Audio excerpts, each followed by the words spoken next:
In March of 1978, his newest victim, 26-year-old Jeffrey Rignall, has taken a ride with what he thought was a friendly stranger.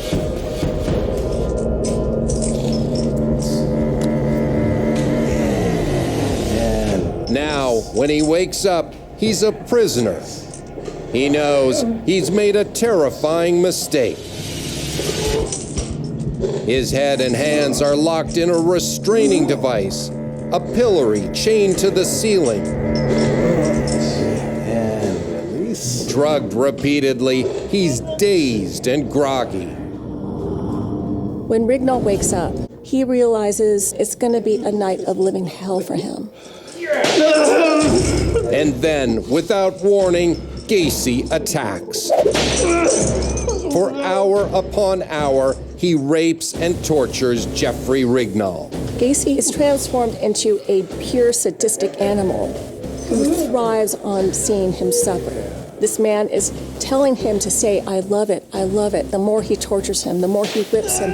And that suffering seems to feed this sort of demonic soul. Again and again, Gacy smothers Jeffrey Rignall with a chloroform-soaked rag, knocking him unconscious. And every time he wakes, Gacy is there, waiting for him. His eyes are maniacal, his movements like a wild animal. He's almost inhuman, a demon from hell. Jeffrey Rignall prays for the suffering to end, when out of the corner of his eye, he sees something very strange. While John was having his way with Jeff Rignall, Rignall noticed that a light went on in another room. There's someone else in the house, someone who knows he's here. But before he can cry out, the rag goes over his mouth again, and the room goes black. Having kidnapped and sexually tortured 26-year-old Jeffrey Rignall for hours, he's let the victim go alive. What's your name?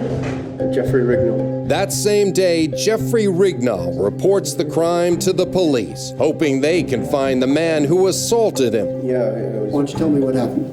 This guy picked me up and I thought he wanted to party. He tells the story of his kidnapping, the torture, the frenzied attacker. There was somebody else in the room. And the mysterious second man. Did you get a license plate for the car? I woke up in a park. I don't know. Okay. Anybody have a grudge against you? No. But without a name, a license plate, an address, any solid way to locate his attacker, police are sympathetic, but there's nothing they can do. He sees this house was the hellhole for him for this one night. He knows this is the house and this is the guy. The drive that he had was a drive that many policemen don't have. Of course, he was the victim of a terrible crime. You got to give him credit. He's the one that solved his case. I staked him out. I waited at that exit, the one that I saw when I came to on the freeway. And I finally saw him, and I gave you his license plate number, and I gave you his address, so are you going to help me? Now armed with his attacker's home address and license plate number, Rignall rushes to police, hoping to identify the man who nearly killed him. He put a chloroform rag over my face, and he took me back to his place, and he locked me up. He took me back to his place, he chloroformed me, and he raped me! Rignall is just hell-bent on stopping this guy from doing it to other people, but he also just craves vengeance. He tortured me repeatedly. Using the information provided by Rignall, police identify the suspect's name. What do you think? Can we get this guy? Rignall hopes Gacy will finally be charged with a crime. But when he meets with the assistant state's attorney to provide further details of his attack, almost immediately, Rignall senses he's the one under suspicion.